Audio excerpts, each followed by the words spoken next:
ụtụtụ ọma nọ ụmụ ọdịnala Igbo abịakwa n'ụbọchị tata. Tata bụ ụbọchị 29th June bụ ahịa nkwọ. Ụbọchị tata ka anyị kwuru na anyị ga-appreciate our friends, friends and well wishers, and anyị ga-asọpọtụkwa ndị ọnọdụ ha dị ana. Onye maka anyị bịalụ, adị m sorry na anyị bidoro very late. Ekwu m na ya bụ 12 noon, mana abịakwasịrị n'ebe a ọ bụrụ na mmiri na-ezo, so onye ma bụ ihe mere anyị ji wee bido a little bit late. However, anyị ga-eme obere okwu n'ala. Egwu belong to the temple. We own all the rights of this music. Anyị gbatụzie egwu anyị wee banye na mmemme anyị ji maka ya wee bịa. Anyị na-asị ndị enyi anyị niile, ndị niile na-esonyere anyị ha nọ. Please share the link. Bluetooth mode. Share the link.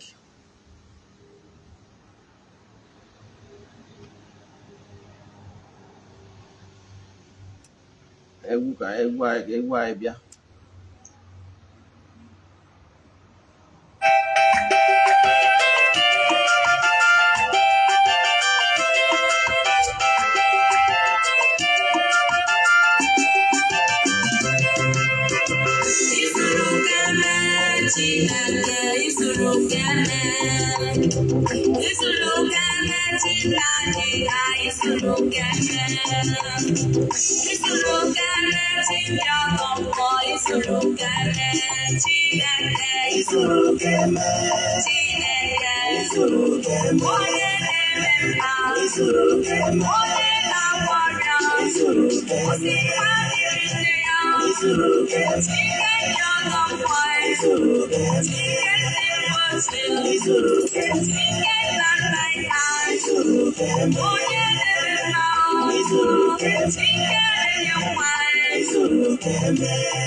Bluetooth mode.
Anyị akwụsị ebe a ka anyị wee bata na oge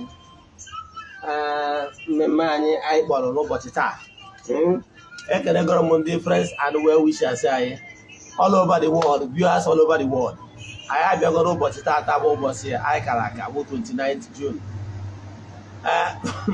Before anyị gaba n'iru n'oge awa, ihe anyị ga-eme kịta abụrụ oge lecture. Ihe anyị ga-eme tata bụ give away. Agwara m ụnụ ọ bụrụ n'iso na ndị n'ịma as we speak now, right now, they draw sure what you will eat tomorrow. As in, they draw sure what you will eat tomorrow. Then agwara m ụnụ and it is sure. Esi na ikwelu ihe bro. Yes. I won't say the short, but as of today, the majority he get it tomorrow. Because I want name and they fall within this category. Please don't present yourself. Rather, after a chat, kaya malo at makaron wadan diet choro. Ndị chọrọ ịga into pet business like frying akara, ndị na-eme akamu, ndị na-ere fruits, ndị na-ere vegetables. Do you know no nwere ụfọdụ ụmụ nwaanyị kpọsara ihe n'ahịa? Mana ihe niile ha kpọsara ma tomato ha kpọsara elota 30,000, you know. O nwere ndị chọrọ ide eghe chinchin, nwee ndị chọrọ ide fry donut and puff puff. Ụdị ndị a bụ ndị those kind of maybe 30,000 can be of great help. And I can tell you, in the business, you nwere ndị wụ table ka o nwere na-ere fruits. But I can tell you, no nwere ike every day ọbụla ọ na-eji over 1,000 naira na bịa. Ịmara. Now, I'm fall within this category simple now, especially ụmụ nwaanyị ka ọ na-efit karị ime with the business because they have good financial managers. For that reason, I'm fall within this category. Then, emecha drop ọrụ m chat na WhatsApp.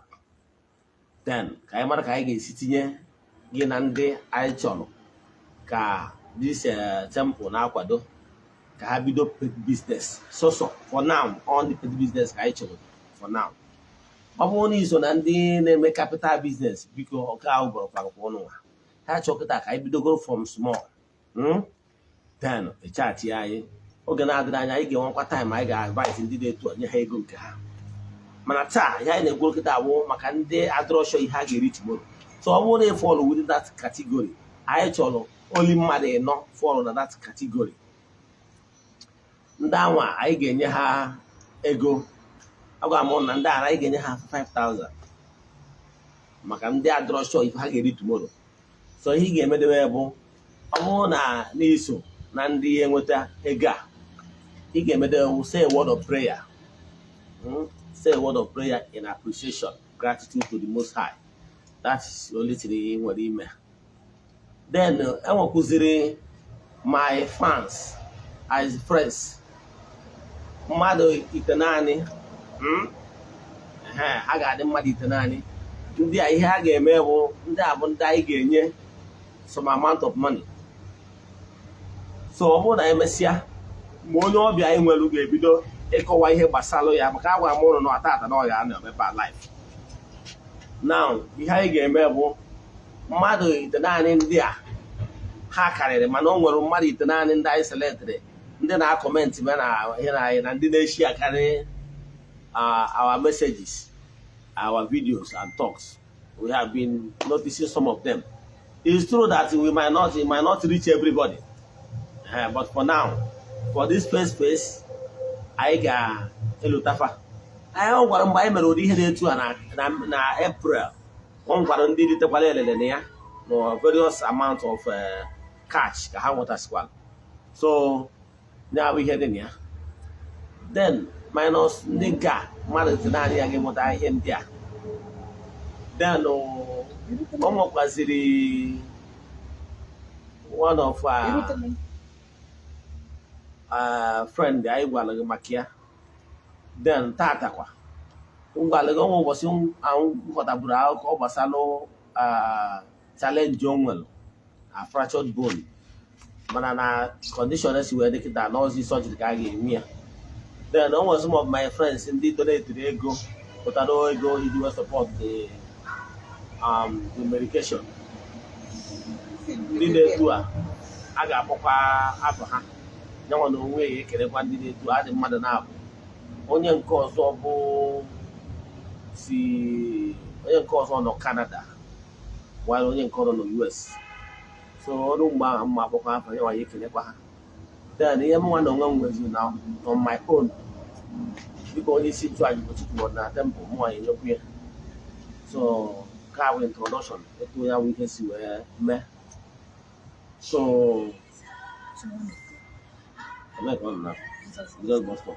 Okay, maybe but yeah. So he can make it out. You introduce yourself. Onye why must have wow, the accident in Melon, it was the neighbor you do for. I've made it but you don't follow me. So then need to how far educated we'll load at this stage. Be an okay, now to us gentlemen will load that to the point now, no the surgery can email. Then emergency encounter, ma because I will come back and sit then. Can walk as you have Basalo the then I'm Chiatazias also. I will continue every question. Then I was them difference among the water lego then we can appreciate yeah. Thank you. So here I'm going to introduce right. So ono ga anuzi from nyanwa mo we introduce. Ndị banye ụlọ amụchilo ya abụ m nwada Nwanaka Chiamaka Lucia esi m isi ala mba anọ Imo steeti bịarute Oraifite. Ọ bụ nwa abụọ onye nke ọ na-akọwa gbasara problem o nwere na bone ya. Ihe gbasara bone a etego aka m nwere ya kemgbe 2009. I nwere problem of this bone through accidents. The first one 2009 September 5th 2009. So after the first one a teacher the bone. So the second one on November 29, 2010. After I got Thanksgiving and surviving Thanksgiving. So the first one I'm the only survivor. That is all people want to survive on the motor. 18 passenger accident anywhere. So I'm only survivor on the motor. So after the Thanksgiving 2010 October on 29, there were another fragile accident in Olelu bike. So since that 2010, I have been to one hospital to another, from orthopedic to general hospital. So on 2013, ọkwa ebido nsogbu asị na m ga-aga mee operation maka na ebe ha mere orthopedic ya bone nọ n'elu instead of joint together. So that's not here hospital ga-eme onwe ihe orthopedic ga-eme. So m aga for surgery operation ebe a gbawara ụkwụ etinye plates. That 2013 na emechara the operation 2 weeks. Achọpụta na plate etiri gbawara inside the bone. I refer him to back to the hospital again. And may had the operation, where potassium the plate. See another one. So the second one, it's here. Maybe there's a potassium pulse, maybe she's ready the bone. So on 2014, we decided to go back to another hospital again. That potassium that second plate because no, there's an erase the bone. Abuna potassium nime. So maybe there's a Gaze hospital for it. After the operation, they now remove the bone. That's the one bone was in that femur, the lapse. Now with his operation, now they made bone drafting to add another bone, each join add the bone together. So since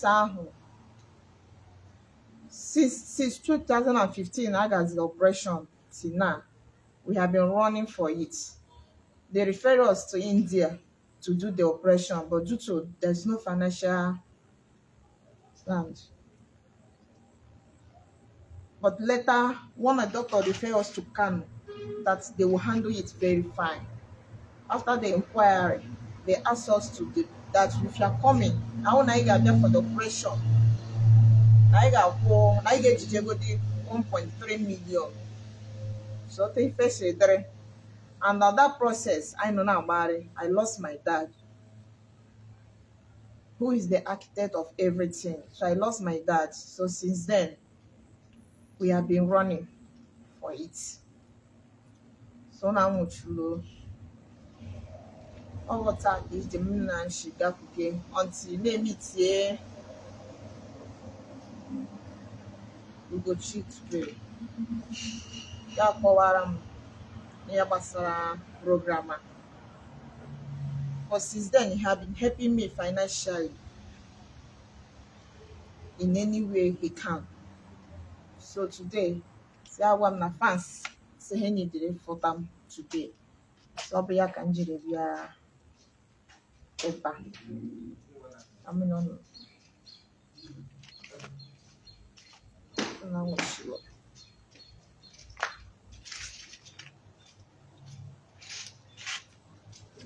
Yeah.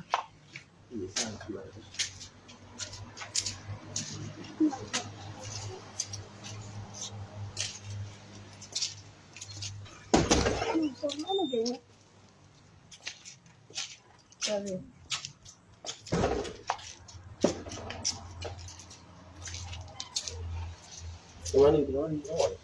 No, I'm sure. Yeah.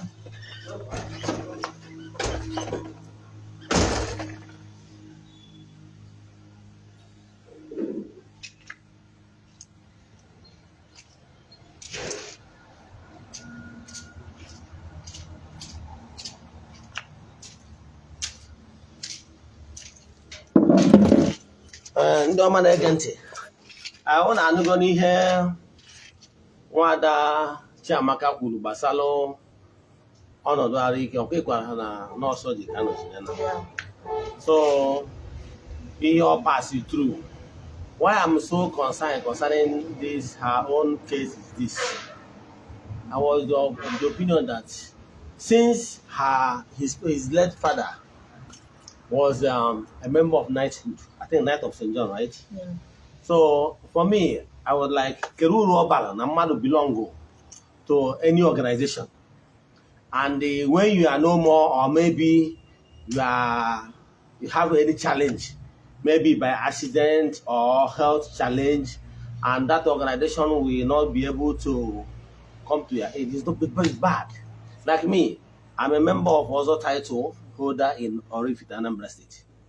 Now, as a member, I'm expecting, and likewise every member should know that if there is anything that happened to any member of also title in oraifite, that all the members will rally around the person and his family. That is the importance of this association. But when the association will not be able to be of help either to the member when the member is down or to his family is not fair. That's why I'm concerned. All we're going to know from Mbano, Nimo State, because you were here.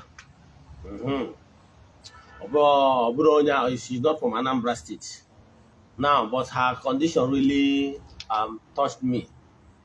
So that is why I'm really deeply concerned concerning her challenges.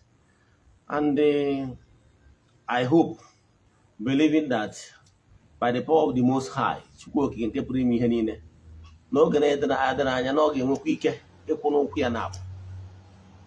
currently she's using crutches. Understand? So with time, so that you'll be able to let go of that and stand on her feet. So I'm appealing to all my friends and well wishers, anyhow you can be of help, maybe through connection, maybe through financial support of any kind, please do. For me, I am sure that givers never lack. That is one of the natural laws that governs the universe. That is why even Ogbuefi EZE-ANA Ugochi, or if for more than one, a lot of people under our charity. Yes, by next year we are planning to launch officially our charity home, charity arm of the temple. Yes, so major for my grandfather, who happens to be my only one, we launch the charity, because as we speak now, and what on them under charity, under our foundation, under our temple, under the temple. Then because I believe in that givers never lack. Yes. When they're under school scholarship, when they're not under medical cares and support, and the business support in our plan, however, one did it some support in the mother in April. And I can tell you now, within few very soon, I get on larger scale, I accommodate in the truly buy into small scale businesses and big business. So that is that. So I am open and I am open and I'm again with a list of the okay. Now I can't make a no but start. Then when we can work with the names of the near support. They don't want that tata support. I can see. Kaya your robbery will carry where together.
Dịka anyị si wee kwu n'ụbọchị taa, o nwere ụbọchị mbụ nkọwalụ gbasara ọnọdụ nwanne anyị nwaanyị a wee kwuo na no need help ka o nwee ike ịkwụrụ ụkwụ ya na-abụ. O nwere ndị friends anyị, ndị some of my friends, onye nke mbụ bụ Anthony Nnamdi ọ dị iwe jide ụwa. Ya bụ Nnamdi bụ onye nọ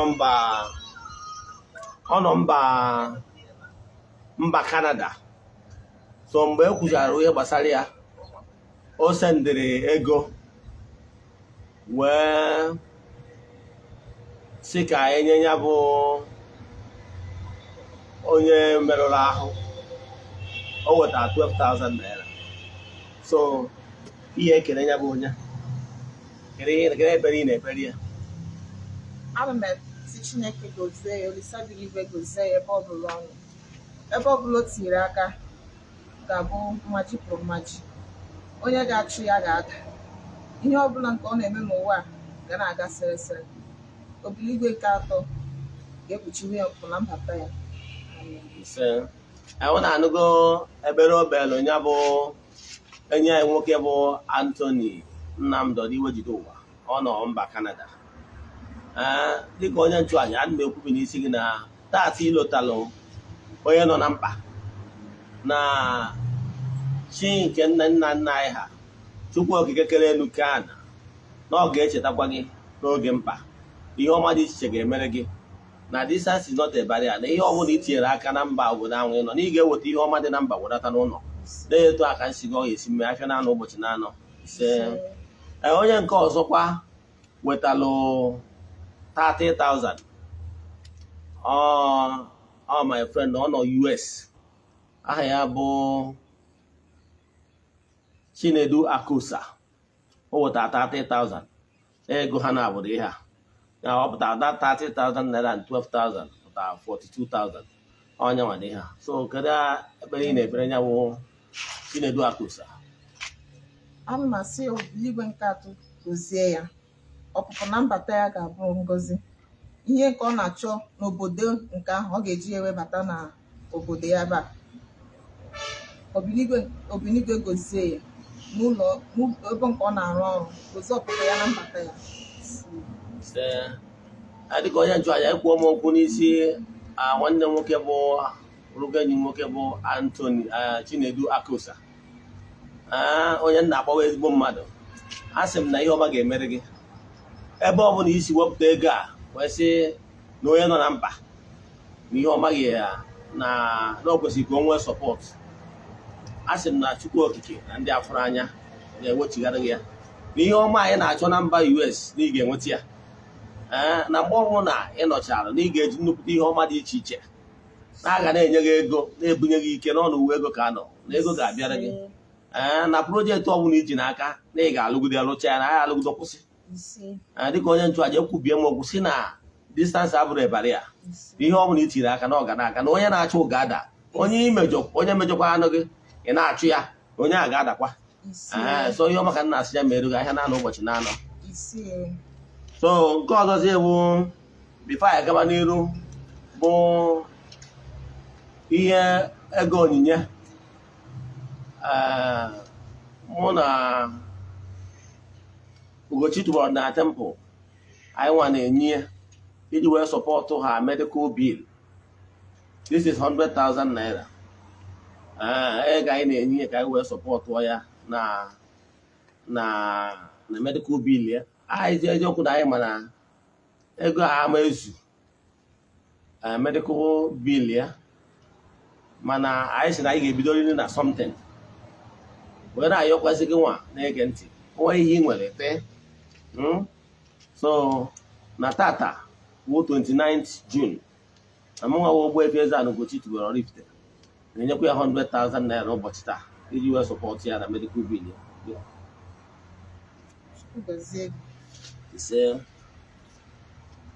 Ndị ọgọ ọzọzi bụ ụbọchị taa o nwere ọtụtụ ndị enyi anyị echefukwara. Ọ bụrụ na ị so na ndị mmadụ ịnọ anwa m kwuru, ọ bụrụ na enwere onye nọ na ya ebe a, you can comment after the program. I will get back to you. Then ọ bụrụ na m get back to you, then ihe ị ga-eme bụ isend ya aka nọmba. Ọ bụrụ na ịdị sure na ọ kọrọ ụka onye ya ebido na tomorrow na ịdịrọ sure ihe ị ga-eri, honestly na ịdị sure, then echacha na Facebook first four people ga-erite elele ngwala gị na ha nke ha ya 5,000. Later today anyị ga-ebido send ego for ndị niile fall within this category. Now, ọ bụrụ na ị nweta nke ego nke gị, ihe ị ga-eme bụ ichigha back na this video m na-eme now, then comment ya na ị nwetara ego nke gị. At least ka ndị mmadụ mara na ihe anyị na-eme abụrụ ihe ụmụazị, maka na ya dị egwu egwu n'ihu ọnụ. Nke a bụ ofu. Nke bụ ndị ọzọzi ewu mmadụ ite naanị ndị ọzọ ndị mma akpa afa ha kịta. Ọ bụrụ na m so na ndị mkpọrọ afa ha now, ihe ị ga-eme bụ ị gaa na comment section this giveaway program now. A drop your account number. Then later today, mmeji nwa na-send ego dishon onye ọbụla nwetara ego. Yes, bido today and tomorrow, early tomorrow morning. Onye ọbụla nwetacha ego. O dependere mgbe ndị ji wee send. Mana ama na bido tata, bido now till tomorrow, latest. Na onye ọbụla na-akpa afọ ya send account number. And onye ọbụla nwetawa na alert. Ịnweta alert nke gị bịakwa na comment ya. Ka ndị mmadụ mara na ya dị egwu egwu n'ihu ọlụ na ihe anyị kwuru ka anyị mere. Onye ọbụla mmadụ ite naanị ya mma agba afafa bụ ofu onye ya abụrịrị onye mbụ, ofu onye ya abụrịrị onye ite onye ikpeazụ. It doesn't matter.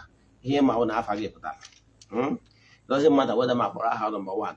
So ndị na agba afa na ihe unu ga-enweta bụ 10,000. Mmadụ ite naanị ya ga-enweta 90,000. So Amuche Chukwu Egbunonu. Amuche Chukwu Egbunonu. Please send your account number, account detail. Prince Ike, please send your account detail. Adekwa Ujumwa, please send your account detail. Olobulu Ifeoma Esther, please send your account detail. Amara Alaka, please send your account detail. Ifeoma Ebeko, please send the account detail. Vicky Victor, please send the account detail. Ifeoma Modu, Ifi Modu, please send the account detail. Judith Blessing, please send the account detail. Ndị a bụ mmadụ ite naanị anyị chọrọ reward for commenting or sharing our messages and lectures. Ndị ọzọ niile ọ bụrụ na nwere mgbe anyị accommodate everybody now na this first set, but I can assure you shortly, ọ bụrụ na anyị so na ndị anyị na-eme na amasị mana isonye na ndị ritere uru na nke a, I can assure you ike agwụna gị, keep doing the good work. May very soon anyị ga-elutakwa gị. Ya gazienụ. Inwe ajụjụ na n'ihe gbasara ihe anyị kwuru taa, then na chọrọ irichi m, ịmago nọmba ihe eji wee richi m na WhatsApp 0805 78 37 672. Daalụnụ. Echefukwana na echi niile bụ ahịa Eke, bụrụ Thursday, anyị ga-enwekwa live program n'oge awa nke eziokwu. Then program echi ga-abụ in the afternoon. Reason bụ na in the morning enwere m serious appointment tomorrow morning. So tomorrow event ga-abụ evening time. Ọ ga-abụ maybe 4 o'clock. Later today, may post here on my group, on my page. Time event echi ga-adị wee mee lecture echi n'oge awa nke eziokwu. Daalụnụ. N'aha Chukwu Okike nke pụrụ ime ihe niile, ekwubie m okwu ngozi n'isi ndị niile, my viewers and followers all over the world. Asị m na distance is not a barrier. Ebe ọbụla ị nọ, ezughị oke ọbụla ama akwụkwọ a barrier. N'aha Chukwu Okike nke pụrụ ime ihe niile, asị m let there be liberation, let there be breakthrough, let there be upliftment, let there be miracle all over the world. N'aha Chukwu Okike nke pụrụ ime ihe niile, onye ike niile si n'aka ya bịa. Ise, ya gazienụ.